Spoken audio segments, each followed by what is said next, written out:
Today, I am joined by Jay Burden. He is a fellow podcaster, a fellow chronicler of the dissident right, but someone that operates kind of, I feel like, on a level deeper than I do. He interviews, at least up to this point, medium, sometimes small influencers in the space. He's very knowledgeable about the space. He's essentially, when people ask me, okay, where do you find all these people? Where do you know about this stuff? I source from people like Jay Burden and I get information, and I really like his podcast. That's number one. I've also been on his podcast. I link that in the show notes if anyone wants to check that out. And I feel like he's a very articulate, up and coming voice here, and he's also someone who is distinguished by the fact that he is of a different generation. He is a Zoomer, which at first glance or at first listen to a show, I didn't realize, but then it kind of comes up in the discussion.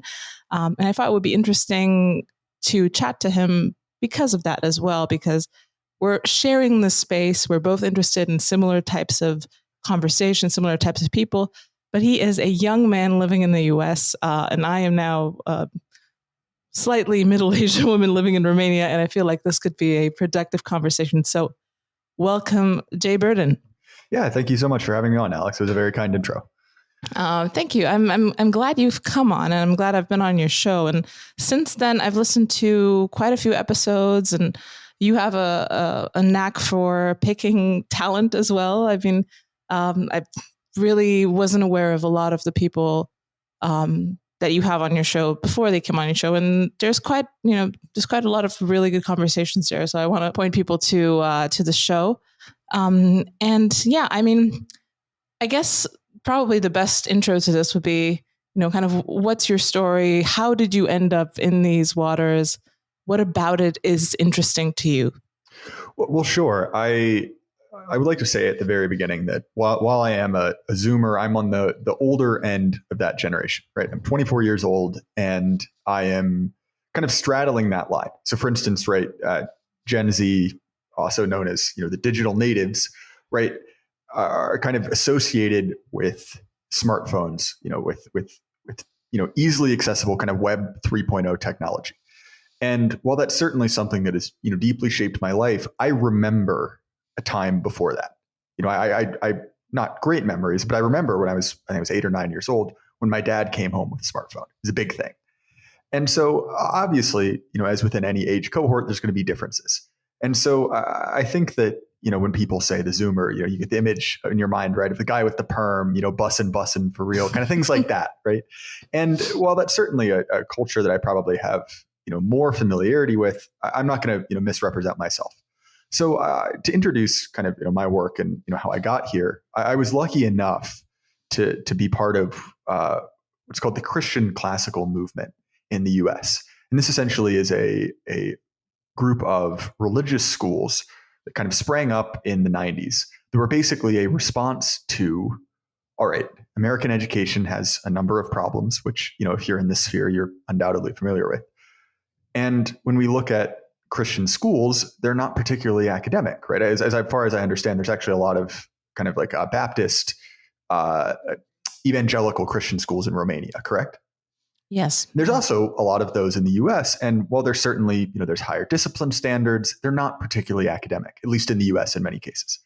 And so this was a response basically saying like, all right, like we as, Western Christians have this rich depth of material to pull from, and no one's going towards it. So for instance, if you've heard of the trivium, right, grammar, rhetoric, logic, that was the basis of my school. And so I was very lucky to be kind of raised in these waters. And through that, I actually met a friend of mine who is now a guest on my show. He goes under George Bagby. And he was a literature and history teacher there. And he is kind of a long time kind of like denizen of these circles. He was at Abbeville. He was a Moldbug reader when he was still producing in the mid 2000s. And so because of that, he basically was like, all right, you're interested in this. You actually care. You're not just here because your parents are making you. You should read this. You should read that. And so from a very young age, he was kind of giving me like, oh, hey, like, read Moldbug. Oh, you should read, kind of the people in the, what we consider like the dissident tradition. We have figures like, Rothbard, Sam Francis, kind of more associated with, kind of an older version of, our movement. And so in that milieu, there were a whole bunch of people. There are people you would consider kind of paleocons, more right-wing generally. And so I had access, due to really no skill of my own, to a deep well of sources. And so like a lot of people, right, I kind of went through a very, typical rabbit hole in the sense that I started out as, I'm in the American South as kind of a normal conservative. And, I remember the Trump era. I couldn't vote, but I remember that energy.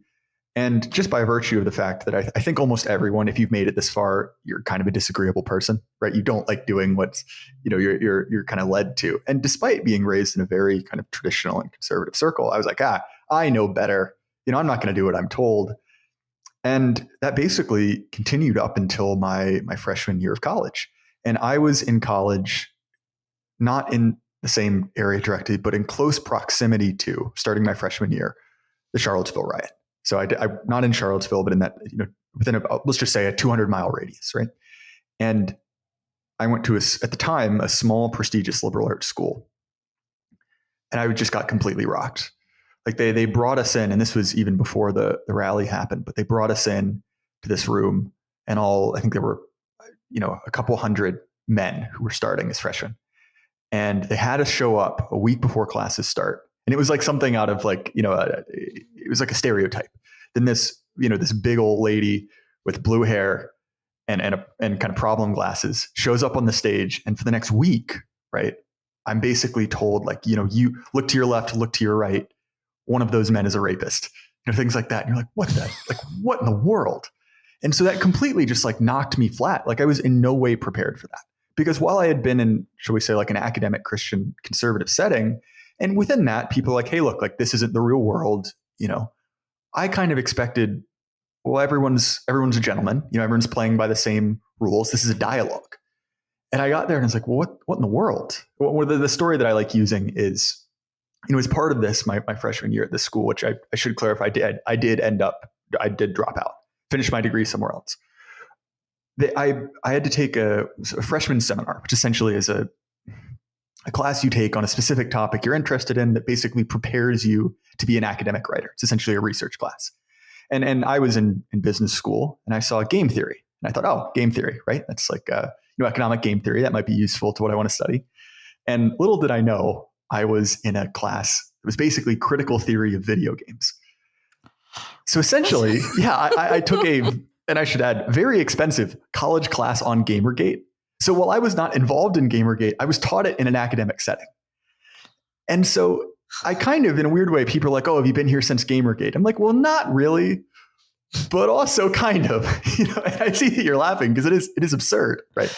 That truly Gamergate is Vietnam, for millennial progressives. And so going through that, I basically was like, I hate these people.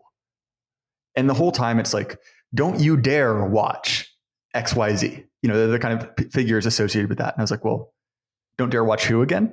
Where's their YouTube channel?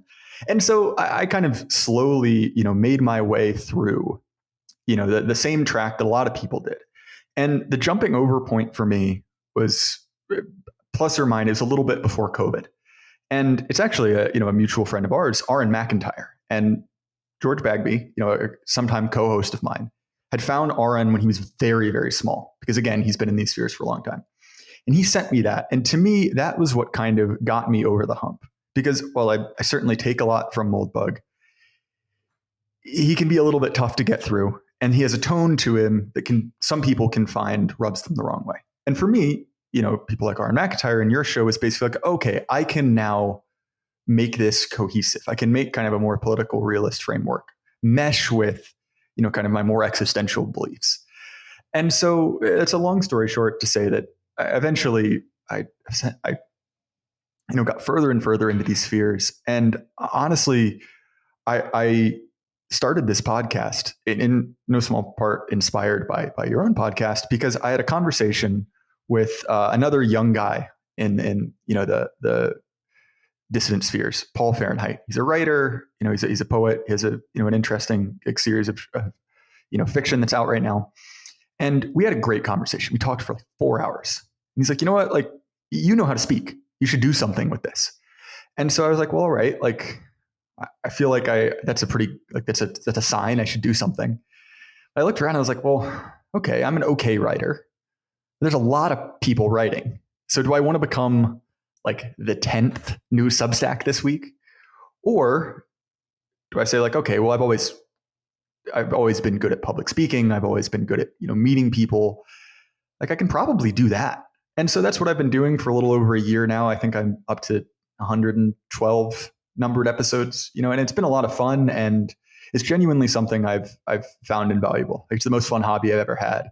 And I think the thing that attracts me to go back to it is that there was this feeling that I felt in both kind of American evangelical conservative circles and in kind of the university left, of just feeling like these aren't real discussions.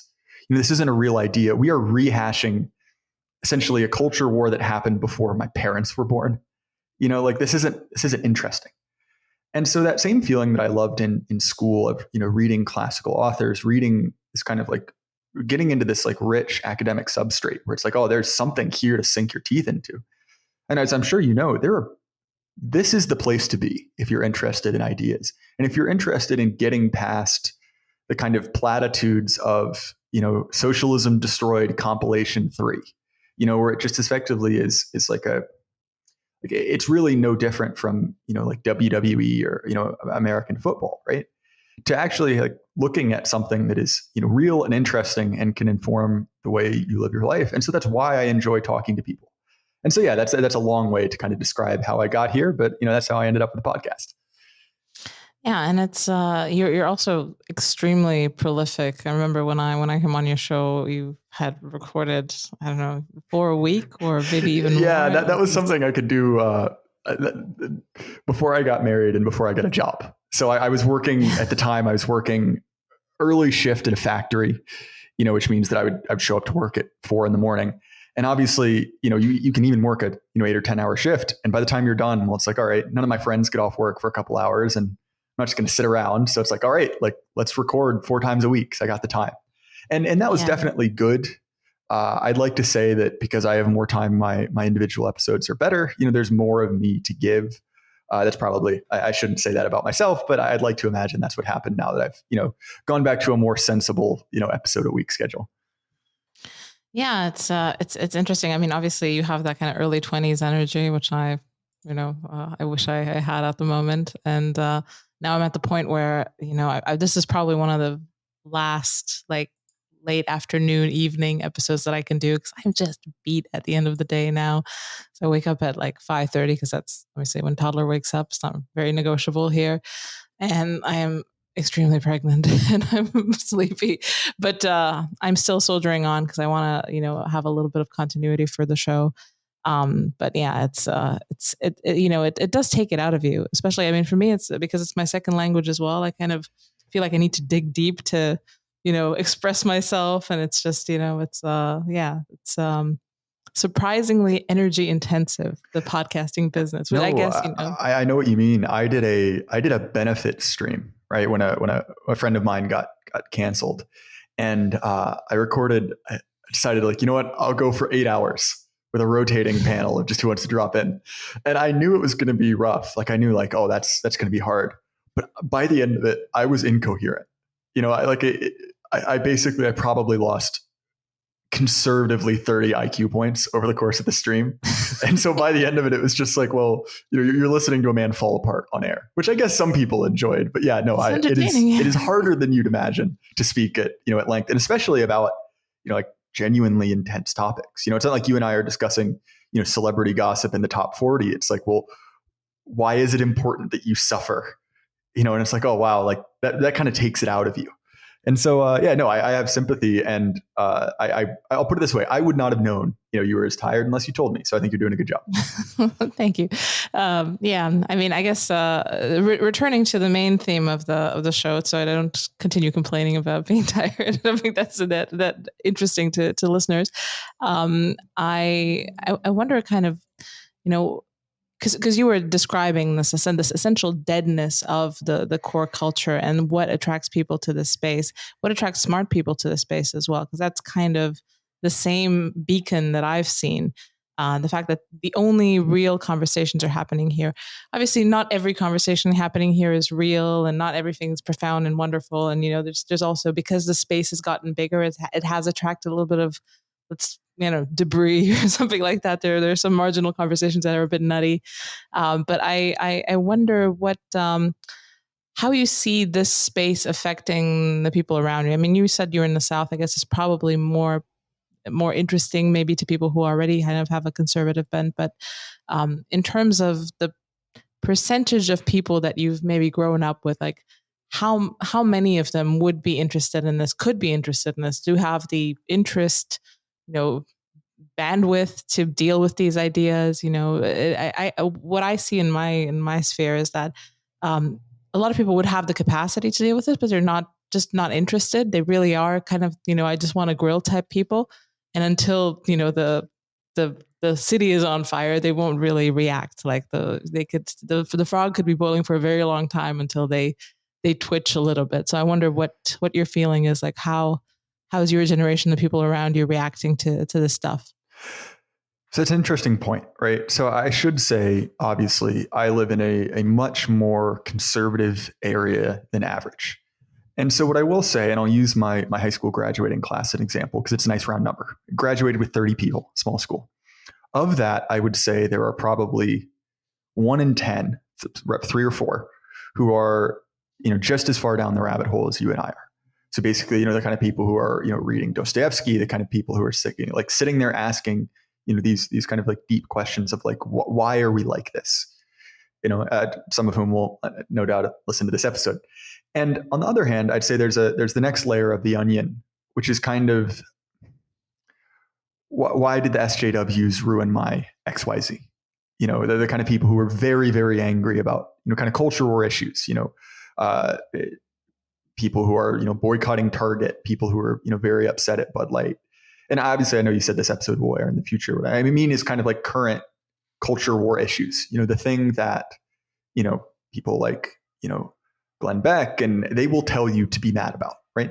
And that's another layer. People who are interested in politics aren't necessarily kind of like, going down to the deeper issues of, well, wait a minute. There's kind of more questions to be asked than just, like, I'm angry. And then I would say probably the vast majority, and I want to say let's go to half, that is just, apolitical, normal people. And I don't think that's a terrible thing, to be honest. I think that people like you and I, to be honest, the fewer of us around, the better. And I mean that genuinely, where it's like most people, these aren't things that most people should really be thinking about. And I think that it's kind of a sign of how bad things have gotten, that as more and more has kind of come up for debate culturally, right? When it comes to, sexual values, when it comes to kind of, any one number of issues, it's gone from being what I would consider assumed morality, right? Which, okay, even if every person wasn't, kind of ultimately Christian, in kind of the salvific sense, pretty much, it was Christmas, Easter, everyone was like, all right, okay, if you have an affair, that's a shameful thing. Even if you do it, you don't broadcast it. That was kind of a level of cultural Christianity. And I'm still in an area where that still exists, kind of, it's fading away. I think that that's probably the natural mode of most people. And so when it's interesting what you said about, that in some ways the conversation in these spheres is getting worse. And I think part of that is that it's getting bigger. And there's two things within that, which is one,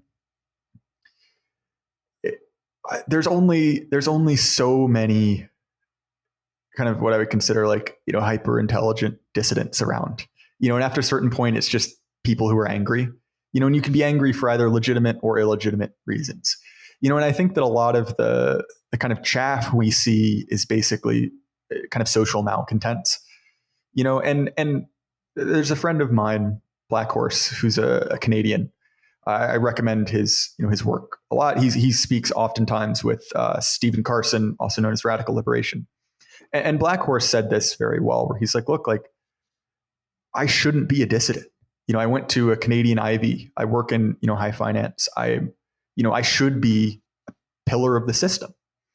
And I think that even if you're not a pillar, even if you're someone like me or, some of the listeners, right, who are like, well, okay, like, I'll be honest, I'm not Ivy League material, even in the best of times. You're like, well, I should be sucked in. I shouldn't be looking around and saying like, well, the system can offer me nothing. That it does nothing other than essentially insult me and my values. And I think that continues down to more normal people, where even if it's not,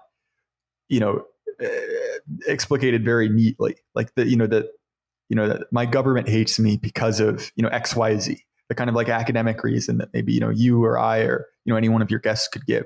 But there is this kind of feeling of hostility. Like these people these aren't my people, and just kind of the most like, and I don't mean simple as in stupid, but I mean simple as in kind of like it. I think for many people, it's that feeling. And I think one of the things that, is drawing people to these spheres is something that you may or may not have experienced, which is basically the feeling that there's no way to be a smart person and on the right. I remember, kind of growing up in the George Bush era. I remember very well, Obama's first and second elections. And the tone that, kind of like, shall we say, like establishment media, the tone that even, right-wing, red America media took was basically to be intelligent, to care. That's a liberal thing. And if, you're sitting there, right, and you're like, well, I care, like I want to read. Does that make me by default, a liberal? Does that make me by default a progressive? And I think that one of the things that's pulling people, and especially pulling the best people, like the people you want, is that glimmer of hope that like, wait a minute, I don't have to go along with the system that hates me. I can do something dignified. I don't have to kowtow because of my, my sexuality, my religious views, my commitments in life. I don't have to be a second-class citizen in order to be smart. I can do both. I can read that there's more to, there's more to the right wing than Bill O'Reilly. There's more to the right wing than, Team America. And I think that that's what's pulling people, because I think that it's become harder and harder. And I say this as a recent college graduate. It's been harder and harder for essentially young white guys not to notice. And obviously, affirmative action has been very real in America for a long time. But it was easy to be, non-politicized. I think of someone, like my father, right, who's Gen X, is a kind of like confident, normal man.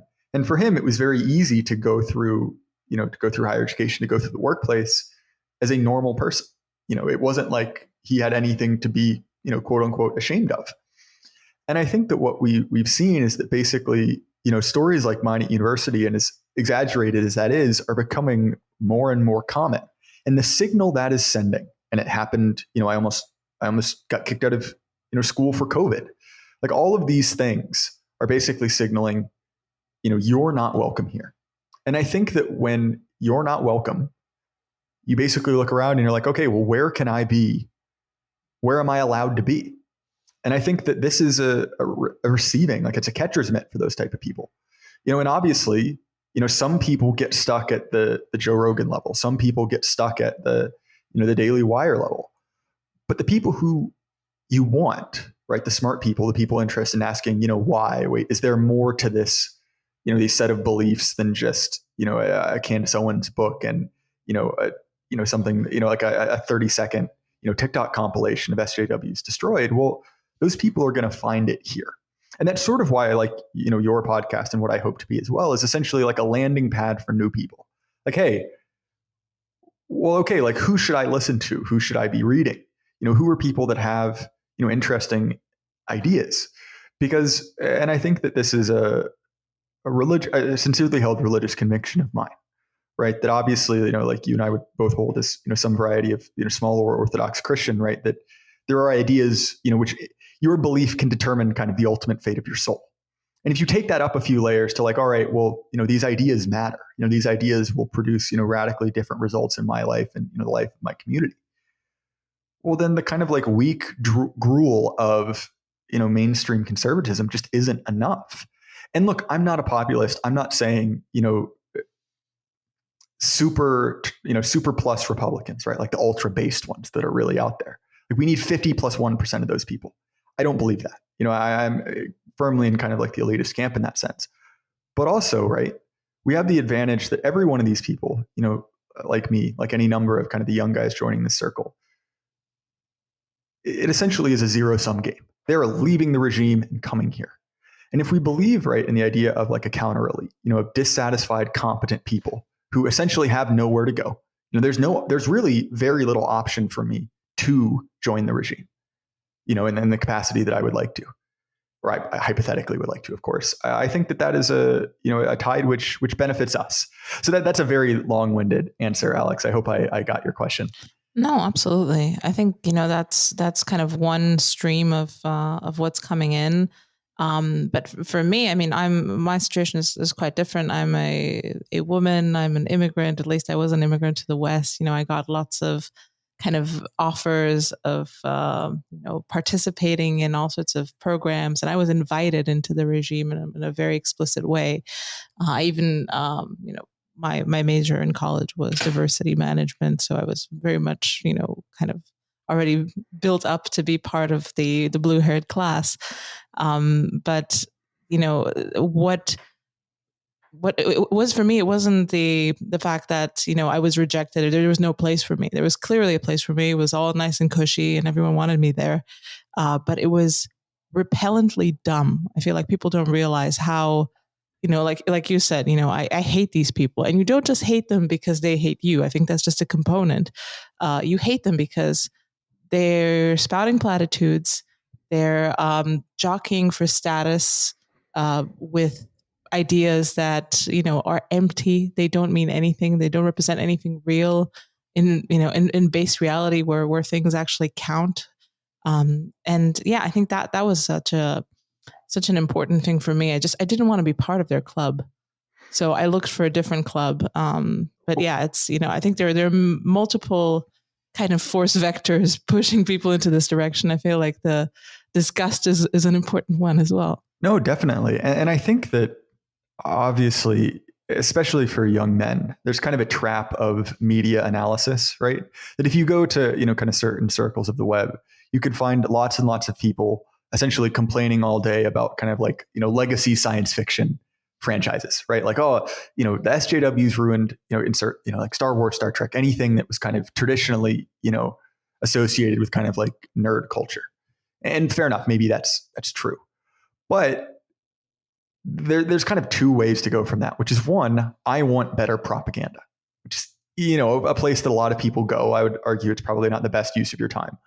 But on the other end, there's the realization that like, wait a minute, this is bad. It's like you said, it's repellent, it's stupid, and I don't want to be a part of your club.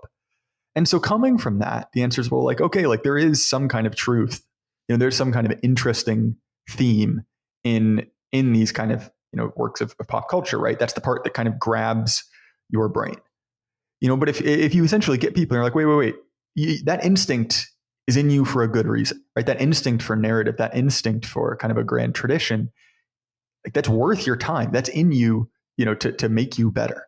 And look over there. There it is, kind of bringing people back to, this, what, again, I was lucky enough to learn in school, right? The Western canon. And so, there's lesser and more, kind of like approachable parts of the canon, but essentially looking at, kind of the most readily available, I guess like media expressions with a certain amount of disgust is incredibly valuable, right? Because obviously the first order of that is what you've described as that kind of just like curled upper lip, like I don't like you. This pushes me away. But the advantage, right, is that the substitute for that is not, a slightly more palatable, like bowl of gruel, right? Like it's actually, wait, there's a meal. It's out there for you. And so I think that is, that is attractive to the kind of people you want to attract, right? And look, like I'm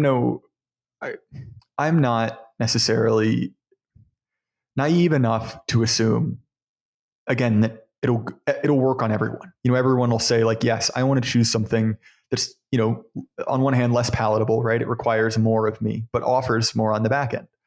My contention is simply that, look, like we don't need everyone.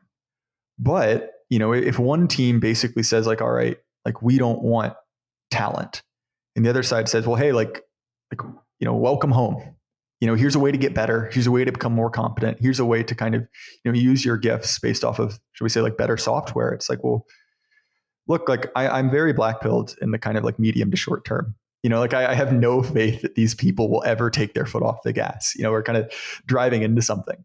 But when it comes to kind of, like past maybe like a generation or so, it's like, well, look, like we are undergoing, kind of a series of, dramatic demographic transformations in the West. Obviously, some of that I would characterize as rather negative, but I think we have to look at within the kind of legacy populations of these countries, what is happening. And essentially, the liberal progressive mind has basically moved away from reproduction as a whole. And the move has gone towards, well, we'll just steal them.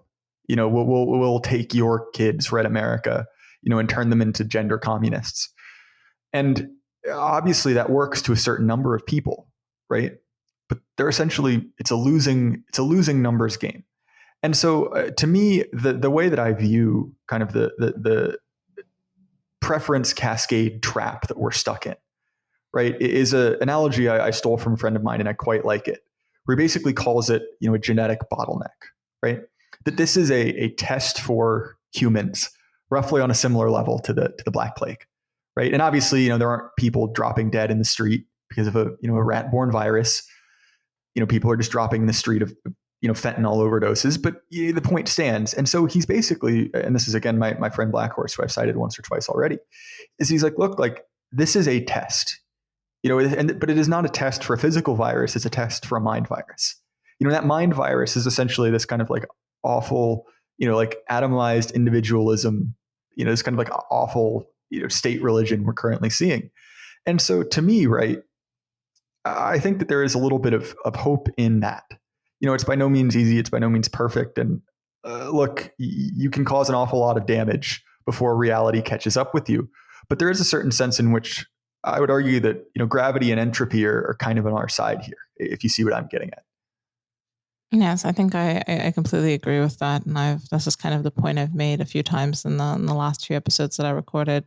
Because obviously I'm not a fan of electoral politics. I don't really think that the future lies there, but it's almost impossible not to notice that the actual substrate of society is disintegrating in so many ways, and it is a direct consequence of the mainline religion that everyone's now supposed to practice, because it's not aligned with humanity. It's not aligned with a future. It's not aligned with any worthwhile values. And that misalignment will have to give somewhere. And I feel like, there's probably going to be planes falling out of the sky, bridges crumbling, some terrible, terrible things will happen, pretty much at the scale of a biblical plague.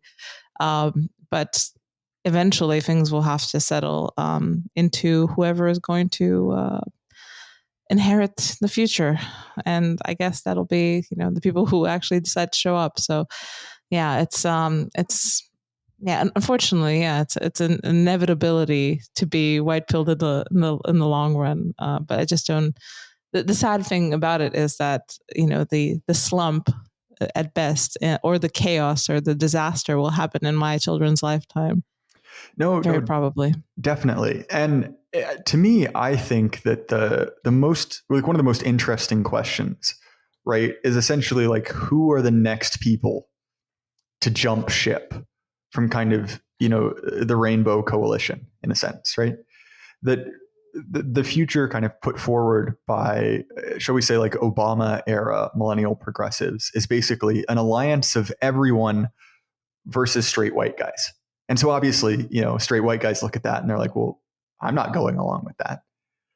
But what I think has been interesting to watch is seeing kind of who counts, and I think that, with terms like, menstruator and, like egg haver going around. I'm kind of curious to what will happen to, should we say, like white women more broadly, because one of the things that has been genuinely interesting among people of my age group is that the war between the sexes is raging, and it is expressed extremely in political affiliation. So Zoomer women are dramatically to the left of Gen Z men, and I've noticed that with my friends. I've have any number of friends who are basically having a really tough time dating, because as you can imagine, the kind of people I hang out with, kind of Instagram progressivism that doesn't mix too well, right? And it's, I won't say ubiquitous, but even in a relatively conservative area of red America, right? Women are still, at least in some form, a progressive client class. Now, I don't think that's sustainable, right? I think that kind of, and I don't want to take too much glee in this, right?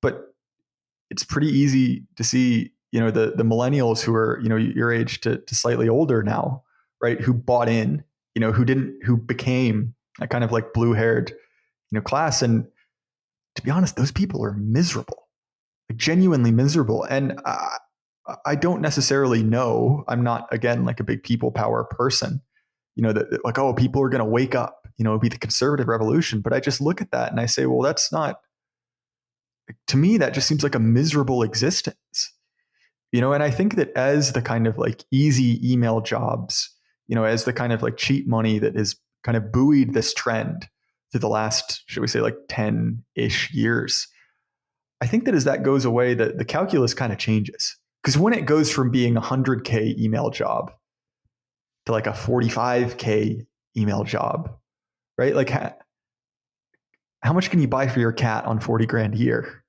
Right. And that becomes more and more, immiserated. And so I think that one of the things that will benefit Zoomers, and look, I view Zoomers as very much children of the ashes. Like I have no memory of the world pre 9/11.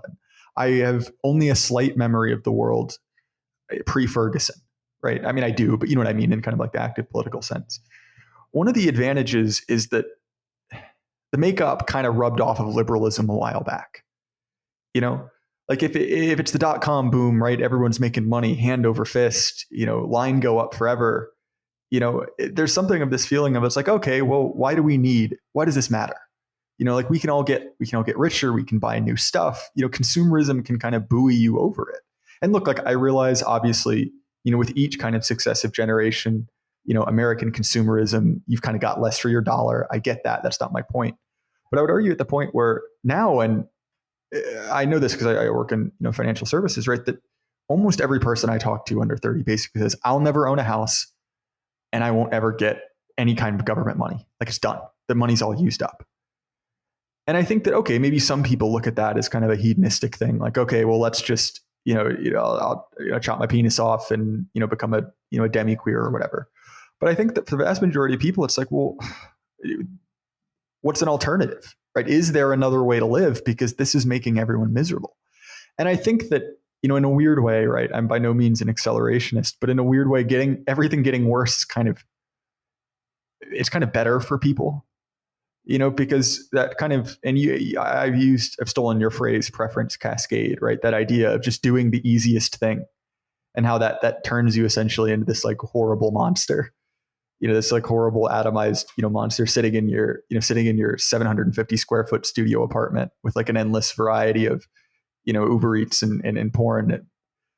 Like that's, as that becomes less and less of a possibility, kind of, you will be forced to interact with reality. And I don't know, maybe I'm rambling here, but that's sort of the feeling I get.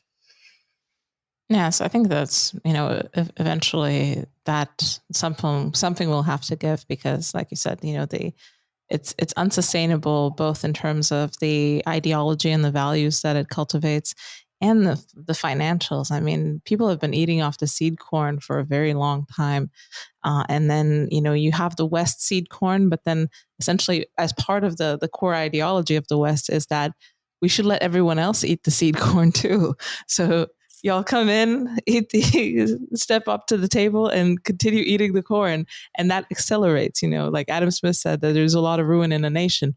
But man, is there a lot of ruin when you open up the gates to your nations and let in everyone else who essentially have lived in ruin since time immemorial. So, yeah, that's going to be definitely accelerationist in many ways. And one of the things I think that's interesting, right, is that if you look up, my generation, Gen Z, most of the things you see are essentially, like Gen Z is very diverse and Gen Z is very gay.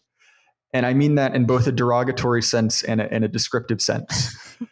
And I think that essentially there's kind of two layers of that, right?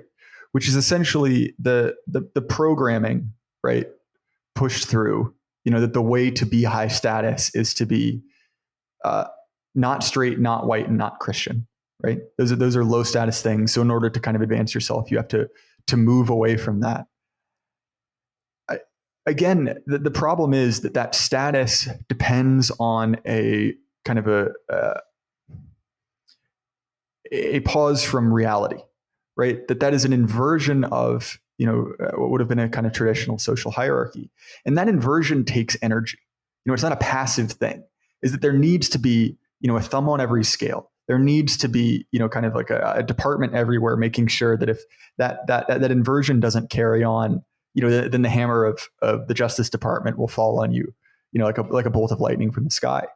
And I think that as the regime, as things regime power starts to shrink, right? And obviously, as you would expect, right, it kind of shrinks at the periphery first. Like, okay, maybe you can't hold on to, your most far-flung provinces. And I guess maybe now Brazil is hanging out with our enemies. We don't like that. And, maybe we're kind of losing hold of, the most far-flung military bases. That the ability to kind of enforce that inverted status hierarchy is going to shift. And I sort of think that, places, like in a weird way, the most far-flung, parts of the empire will kind of get the benefit first. And unfortunately, I live rather close to the heart of it, and so it who knows? There might still be a Roman Empire and a Roman emperor rather in 600 or 700, right? And it's a little bit ridiculous, but the empire is still living on, even in kind of a small form.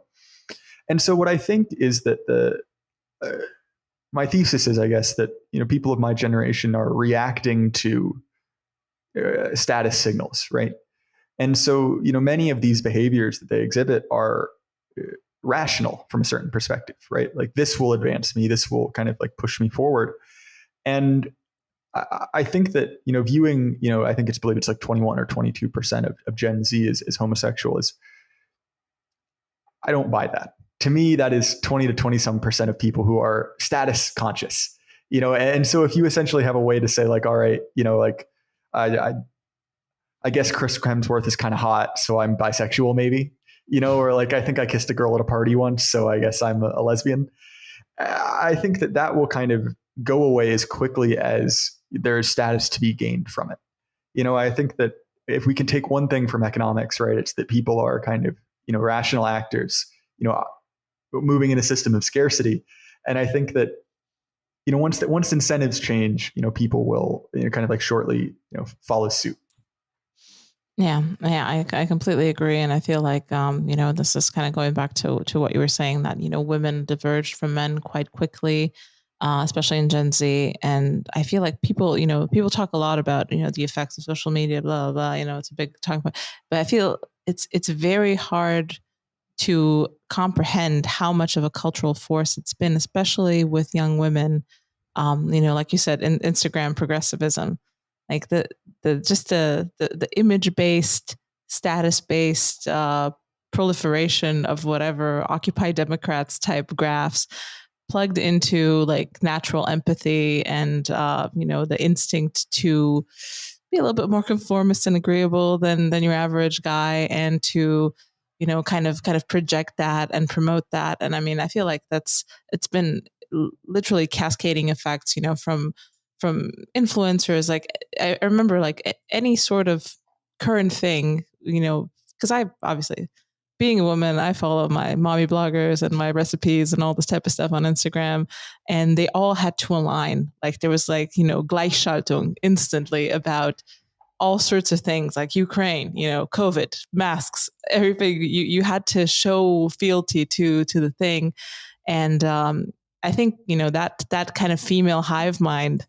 has an incredible place on the internet, and it's kind of festering and metastasizing in ways that that trickle down into all these statistics, like the 20% gay. I mean, to be honest, that's probably all young women. Not all, but yeah, mostly young women who are trying to, attract whatever some status points to.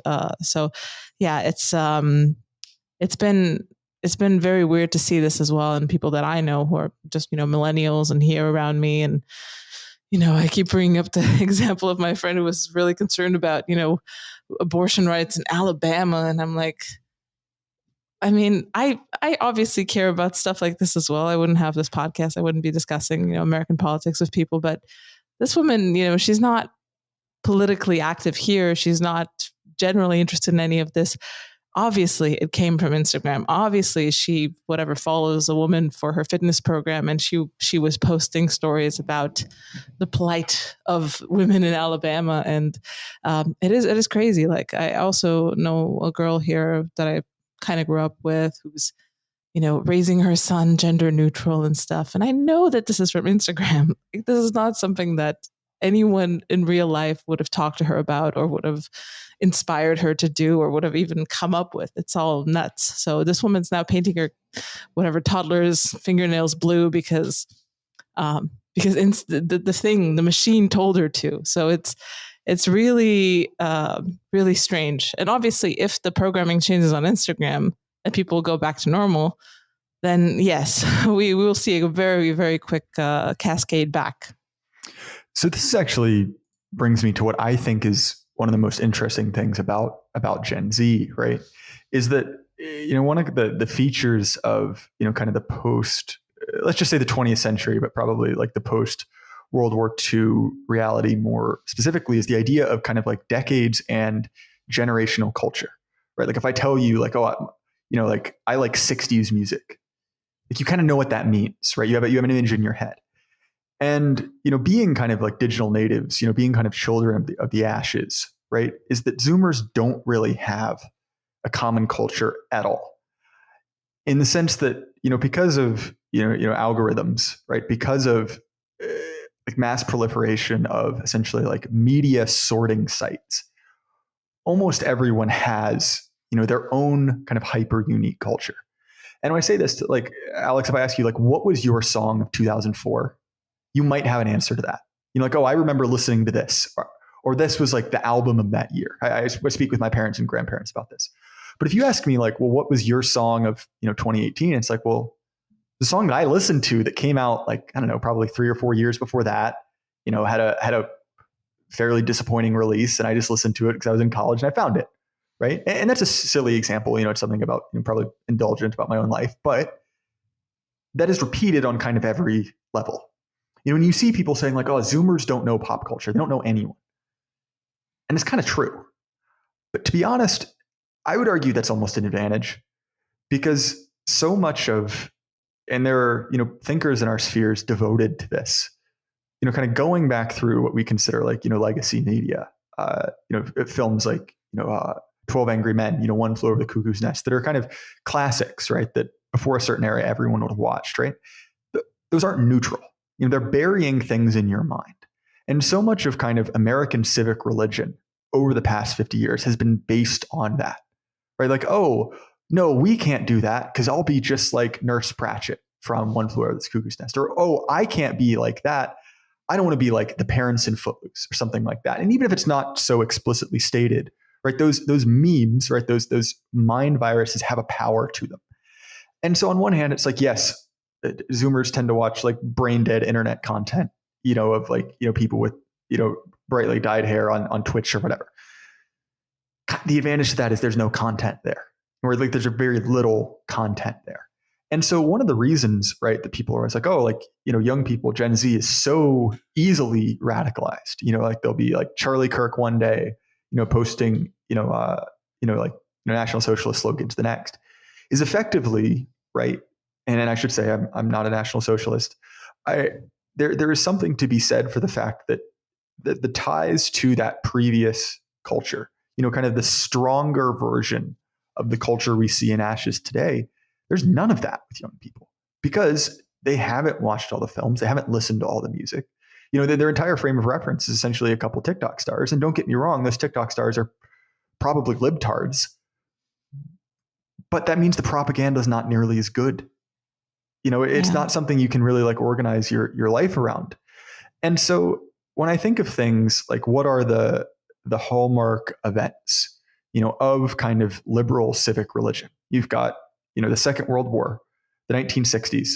There's some new stuff, obviously, with George Floyd and the election protests and things like that. But when you talk to people, I kind of refer to it. This is kind of referred to as boomer cons, right? Like American right wingers of a certain age, they're never going to go past a certain part. They're never going to go past a certain level.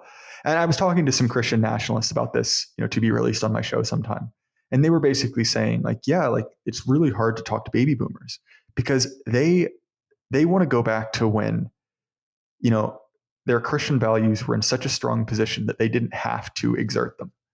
Where it's basically like, well, yeah, it's okay if we let, the Muslim swear his oath of office on the Quran because there's one of them. And they can't ever go back to a point in which they can kind of confidently say, like, no, this is wrong. This is the kind of country we are. It's not what they are. Whereas I look at Gen Z, right, and they're like, they have no attachment to that. They have no attachment to kind of liberal priors. And to be honest, right, is kind of, whatever you want to call our sphere, right, the dissident sphere, the post-liberals, any of those terms, fine. I subscribe to all of them. That's an advantage because you're not fighting against 30, 40 years of, baked in, kind of like high quality propaganda.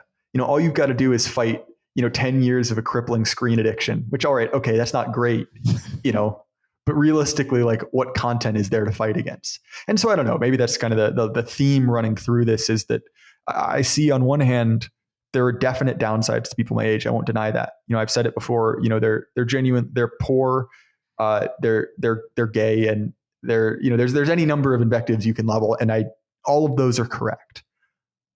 Yeah, I think that's a really good point about people just not being indoctrinated enough or maybe not even not indoctrinated enough, but not trusting the propaganda as much just because the substrate of propaganda has really changed, like the Helen Keller's not real type stuff. Oh yeah, definitely. Like I remember a very distinct memory from high school, right, which has been, a while now, but of making this kind of like very respectable kind of like never Trump Republican teacher absolutely furious, with this group of teenagers because he went around the room and was like, all right, like, well, which one of you would take a dictator or which one of you wants an elected president? And the group was like, whatever, like we don't care. So like we vote anyway, throw a dictator in there. And then kind of a similar thing around, like a meme I remember, very well from kind of an earlier era of the internet is the like, well, Bush did 9/11. Like that's obviously on one hand a joke to people of a certain age, but there's no sacredness to that idea of like, oh, you can't talk about 9/11. That was a national tragedy. That happened when I was in diapers. Like that again, and that's another one of those kind of those sacred cows of a kind of previous order that is used as a stick to beat people. And this is kind of made fun of in a lot of ironically enough, liberal media of a certain time, right? Like, oh, just say 9/11 and they can't challenge you. I would argue that there's certain things like that are still, baked into people. They're still legacy. And so I don't know. It's obviously it's not a slam dunk. It's not like, oh, just sit back and relax. The Zoomers will save us. But there is something kind of hopeful in that, I see. Yeah, there's definitely something hopeful because they're rejecting the propaganda of the the previous regime, which is as we all know is really subversive, not in a good way. I think the problem that we have there is that there has never been a regime on the face of the earth that did not have coherent propaganda, and I feel like the internet itself is a decoherence machine, and it's getting even more So I think that the problem that even if we were to have like a Red Caesar figure, you would have to, upend the internet or put like immense restrictions on it for it to not, continue eroding the substrate of the new and possibly necessary propaganda to have a coherent and cohesive regime. So I wonder what that is, because I'm not like a free speech absolutist, just because in practical terms it just does not work in reality.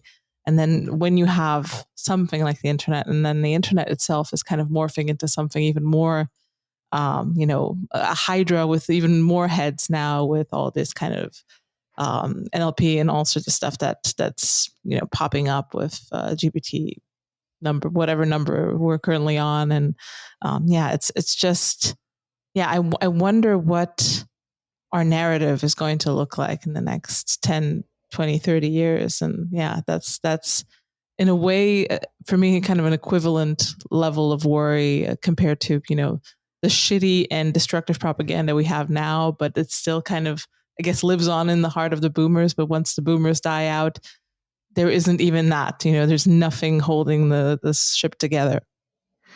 No, definitely. And this is something that I think about a lot and have no concrete answers on. It's like, well, what do you do with the internet? Because obviously, on one hand, it's an incredibly powerful tool. Like, you and I are talking to each other. There's absolutely no way you and I ever would have met otherwise. But the problem is that the internet isn't set up for the ideas you and I have to win. It's set up for this kind of like endless deconstruction. And so I think that one of the mistakes that, shall we say, previous figures in our sphere have made is essentially the mistake of trying to win the internet, trying to get the most clout, trying to have the strongest parasocial relationship, reach into your audience's brain and provide them the most like stimulation to their amygdala you possibly can. And the problem is, like, we can't win that game. We can't, because there's just by nature, well, we could, but we'd have to become something different, at a certain point. And I think that anything that we do will require kind of a recognition of the kind of responsible role of the internet. And so a thinker that I'm very much indebted to, Dave the distributist, uses this great analogy of the Amish and a phone, right? Like, you can actually, this is, and for those who don't know, the Amish are kind of a separated, ultra religious Protestant community in America. They only use technology very sparingly. So, for instance, they don't use power tools. They don't, depending on the sect, right? And one of the things that is kind of they're famous for is the way that they use phones. So, for instance, you can't have a cell phone as a member of an Amish community. You can't own a phone, but it can't be in your house. It has to be on a fence post sitting outside. And so the point is, well, that way it's not, if it's ringing, you can't hear it. It's outside. If it's cold, like, you really have to care to use it. And so the point is, it's a valuable tool. You can use it, but we're going to add a cost to it, It's not easy. It's not this kind of like, 6-inch square, piece of silicon that you can slip in your pocket. And so I think, and I say this as a massive hypocrite, Like, this is not something I'm particularly good at, That there will need to be a kind of a reckoning with tech. And look, I say this shortly after the death of, Ted Kaczynski, to kind of date the recording. And I've taken a lot from Uncle Ted, but I'm not an eco-fascist. I'm not someone who says we need to, blow up the power grid. But I do think that if we view this, this genetic bottleneck is very much tied to, these like horrible, like algorithms of atomization, then I think we have to be honest with the fact that we're probably not tough enough to kind of like, grit it out. Like, oh, I can beat the algorithm. It won't hijack my brain. Because I speak this as a somewhat recovered Twitter addict, like, it got me. I think everyone, kind of looks in the mirror and we're like, okay, yeah, I've been there once or twice, doom scrolling. And so I think obviously, like, okay, it's kind of vague to say we need to solve this problem. Okay, fair enough. I get that. I'm 24 years old. I don't know why you came to me for solutions, a hypothetical listener. But I will say, that I think that any version of of our movement that goes forward will have to kind of address this, and we'll have to set what could be considered like the rules of engagement for technology. Yes, and I feel like there is a strain of people trying to do that. I mean, they're kind of more tied into like localism, homesteading, like back to the land type things, which is also seen a bit skeptically because it's not really a political solution. I get that as well. It's not like you can scale this, and it's not like they'll leave you alone if you have a house in the country. And it's not like it's easy as well, because a lot of people are kind of larping agriculture, but they're growing herbs in a planter outside the door, and that's about it. And there's all sorts of complications, but I feel like the instinct to do that is very healthy. And I feel like a lot of people who get interested in that space and kind of like Wendell Berry type thinking emerge a little bit wiser about technology. And I feel like that's an interesting avenue, especially for me to explore, thinkers who've, like Kaczynski as well. I mean, he's kind of more of the, celebrity outlier, but there's quite a lot of thinking in that space. You have people like Ivan Illich and, just about technology itself and, what exactly it is to be human and what technology should be used for, and how, it kind of usurps that relationship in time, and it kind of becomes the dominant force. So yeah, I mean, this is the other side of the accelerationist angle, where the idea is to mindfully detach from technology, or just kind of use it in practical ways. But I think that's at least in my life has been really productive. And like like you, I'm not a stranger to the Twitter addiction. Occasionally comes in waves. But I have really benefited from looking into this stuff and reading these people, and it might be an interesting movement moving forward as well. So I think we actually might have arrived at the answer to a question that we brought up earlier, right? Which is what is the off ramp for women? And in a weird way, right? I am not a woman, but I know several of them. I see that there is this kind of like growing community of, I don't know what you'd call them, like homestead adjacent women, right? People interested in kind of, functional medicine, people interested in kind of, more traditional ways of like cooking and raising a family. And in a weird way, right? I think that the challenge is basically offering people an off ramp. One of I think the biggest mistakes, a rake, right, that the regime kind of left out in front of us is, I don't know if you remember this article, but it was the COVID amnesty article that came out, a year or so ago. And essentially that article basically said, like, I think it's time to have, a COVID amnesty. This was at a point at which the kind of COVID 1.0 narrative of like peak pandemic was fading away. Some things were, some contradictions were being revealed. And so this author basically said, like, all right, like, hey, you know what? Like, we come out, don't shoot. And, the conservative half of the world basically lost their mind and said, like, no, we want you, strung up on a lamppost. And to me, I view that as essentially a massive own goal, because what you've just shown them is anyone who is, looking for a way out, looking for essentially a chance to jump ship, basically just got held out over the mob, and the mob's baying for blood. And all of a sudden it's like, oh shoot, like I guess I'm loyal again. I don't have another option.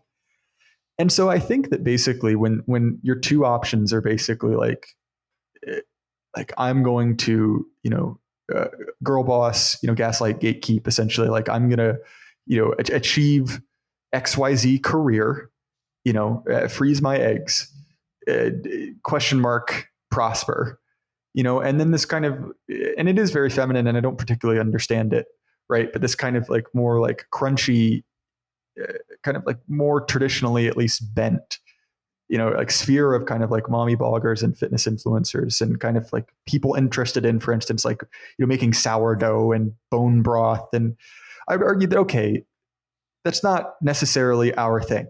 There isn't necessarily a one-to-one correlation, but I think that there is kind of there's a synergy there. And that synergy is being recognized by the regime, right? Like if you notice, there are articles all the time that's like, oh, is is, is nursing your baby far right, is doing all of this far right. And I think that that's an attempt to essentially head that off at the pass, right? Keep that client group of women, right? Keep them in the fold, keep them from essentially looking at alternate, avenues. And obviously, like I said, it's in its nascent form, but it is interesting, and it's something that I've seen as well, kind of on the ground. Yeah, it's definitely.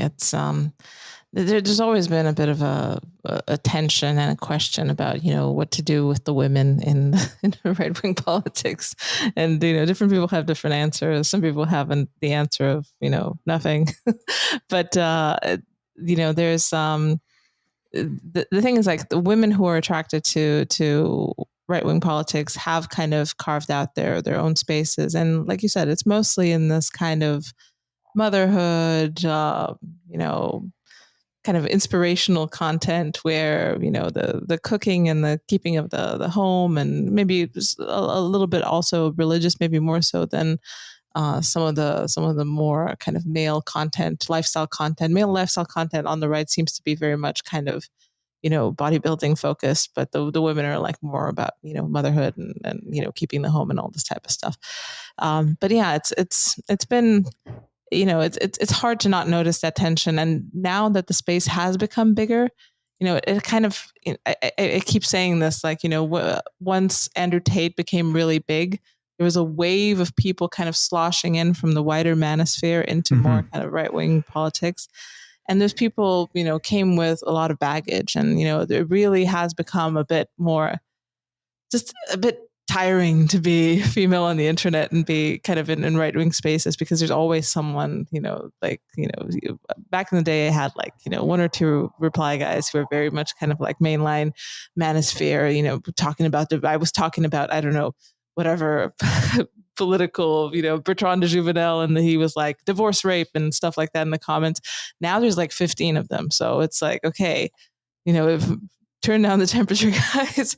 So yeah, it's I feel like obviously a lot of this discourse is needed, and a lot of these conversations are important, were important at that point, but now it's kind of a bit overripe. It really has turned into conversational fodder, into like these little crystallized in bits of information that people just like trot out at the slightest impulse. Like, there's a picture of a woman dancing on a boat, and everyone's just like, okay, this woman is a total slut. She needs to whatever, get white Sharia and all this type of stuff. So yeah, it's I know a lot of women just kind of checked out after a while, because it's it just gets to you after a while. It's not, I'm not going to be checking out, except for the fact that I'm taking a break because I'm having a baby. But yeah, I've kind of grown a thick hide after so many years. But yeah, it's it's becoming a little bit more acidic, the space, I have to say, for a lot of people.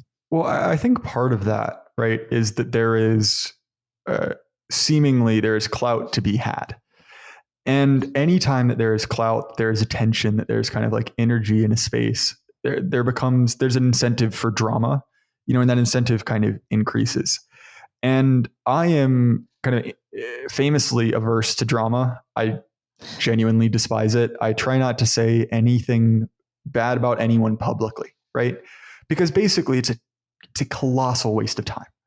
The example I always use is basically like we as dissidents are fighting like the biggest, nastiest machine possible, right? Like this is a world spanning empire of evil. And I genuinely believe that, right? And that, it's sort of like the bishops at Constantinople, right? Like debating the gender of angels while the Turks are outside. And you're like, all right, guys, come on. Like, can you just stop for 2 seconds? And look, I get it. Some of that dialogue is useful, but yeah, I think you're spot on in that. And I think that's again one of the other things about the internet, that much like the internet has this built-in incentive to kind of maximize, things like parasocial relationship, engagement, that is built into the structure of it, right? And if you listen to those signals, right, if you bend towards the things that signal your personal advancement, right, like Zoomers bending towards the kind of like urge to be gay, if you let that kind of get a hold in your mind, it'll turn you into something completely different. And I think that drama urge is another part of that, right? That way that, and look, like I'm a smaller channel. This is a way that a lot of smaller channels become bigger channels, right? Is you start a beef with someone. Like I'm like, here's my 3-hour video on why Alex Kashuta sucks. And, obviously that's a hack. It's a way to kind of get yourself higher up the status ladder. And when there is more energy going into a sphere, like I would say there is in ours, those comparative gaps between status become greater, right? When you become the most listened to people out of a group of 1,000 versus out of 100,000, right? That starts to become more, quote unquote, worth it. I don't know. And maybe that's how I look at it. I think that it's sort of inevitable. I think that one thing I would, and this is a way to kind of address this, which is basically when someone does this, don't forget it. There are a lot of people who are essentially playing this game over and over again, riding this kind of like controversy hype train and kind of are still part of polite society in our spheres. Mm-hmm. I think that needs to go away, right? I think that if you're kind of allied to the machine, if you're playing into the incentives of the internet, even if you kind of mouth all of the right things about like democracy bad, marriage good, it's like, okay, man, like you're still fighting for them effectively. And that's sort of my opinion on the matter. I agree. I mean, I've kept away from beef. I only had one minor beef that didn't really go anywhere with James Lindsay at one point. Well, you notice okay.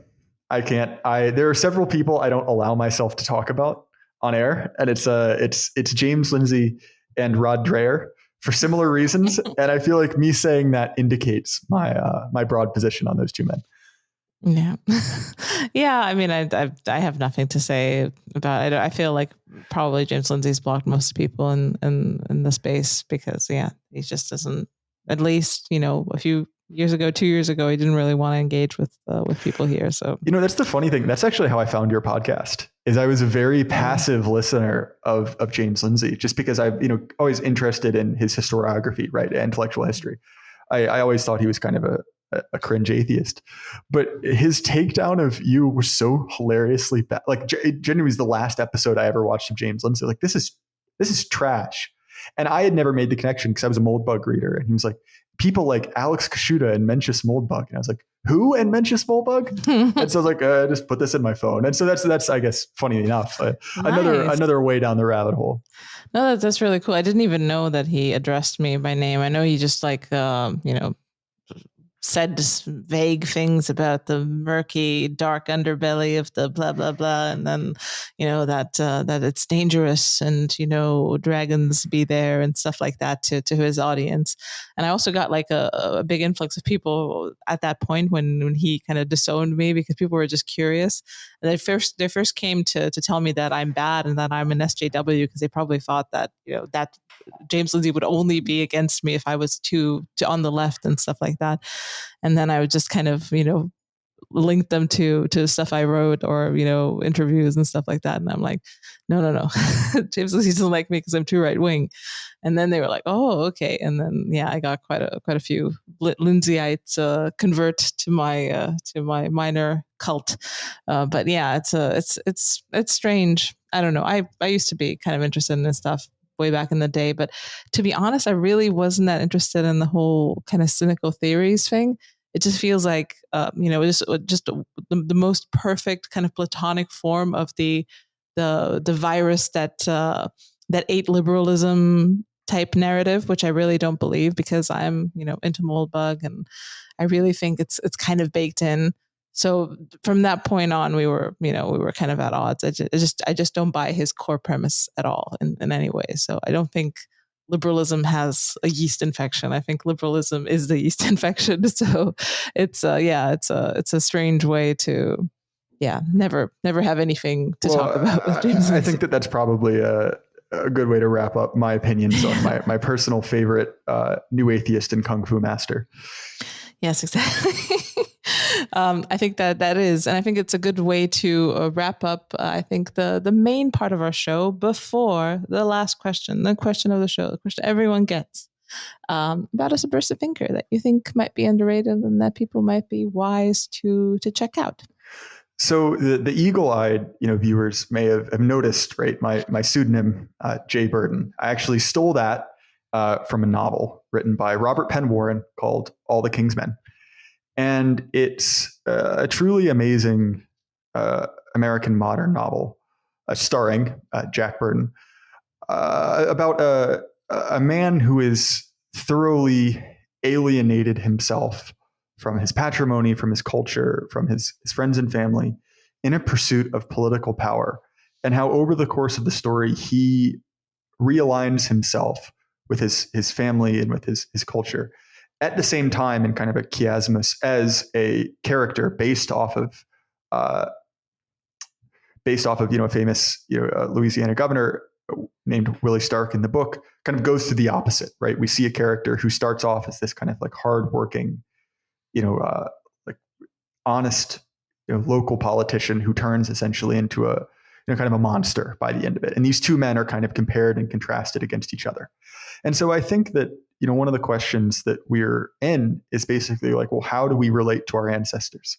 Both our ancestors who we consider honorable, worthy of our praise, and also our ancestors who did things wrong, right? Who led us to this situation. And how do you relate to people that you owe fealty to, that you owe respect to, but who may have done something wrong? And so that's why All the King's Men by Robert Penn Warren, and he's one of the Southern Agrarians, which were a series of writers from kind of the similar era. All of them are well worth your time. But I would recommend that novel, All the King's Men. It's it's American classic. And for students of political theory, there's something in there. For people who just love prose, he's a truly talented writer. And then also there's a little part of it that's like, oh wait, I see myself in Jack Burton, and I think that would benefit your audience. Excellent. Yeah, that's a lovely recommendation. I was not aware of the writer or the novel, so yeah, finally I feel like I'm more clued in into the deep lore of the Jay Burden Show, which you all please should check out, because it is just a wonderful collection of people that you and I haven't heard of, and I'm happy to have listened to on the Jay Burden Show. And thank you so much for coming on. Yeah, thank you so much, Alex. I really appreciate the chance to speak with you, and I enjoyed it a lot. Yeah, absolutely. Is there any other thing that you'd like people to check out, maybe outside of the show? No. So obviously, there's the Jay Burden Show, which is my podcast. The format will be very familiar to listeners of Subversive because I borrowed it. And essentially, if I could offer anything, it's that I have done a series of interviews with a dear friend of mine, George Bagby. He is the person who actually handed me my first ever copy of All the King's Men. He's incredibly influential to me, and he and I have done a series of conversations together. Our most recent one, as of the time of recording, was essentially an in-depth dive into American slavery. We've done one on kind of the history of Protestantism in the US and how that relates to kind of current, divisions. And then we've also done several on marriage and the family, right? So these were recorded, throughout my engagement and kind of preparing me, for my own marriage. But just kind of a series of me and, one of my best friends, speaking. And one of the best things about George Bagby is you can only find him on my channel. So if I recommend him, right, you have to come to me.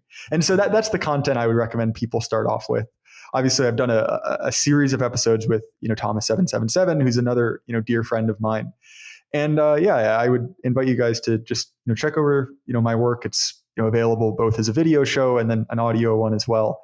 And again, Alex, thank you so much for giving me the chance to come on. I really appreciated it. Yes, thank you for coming on. Cheers.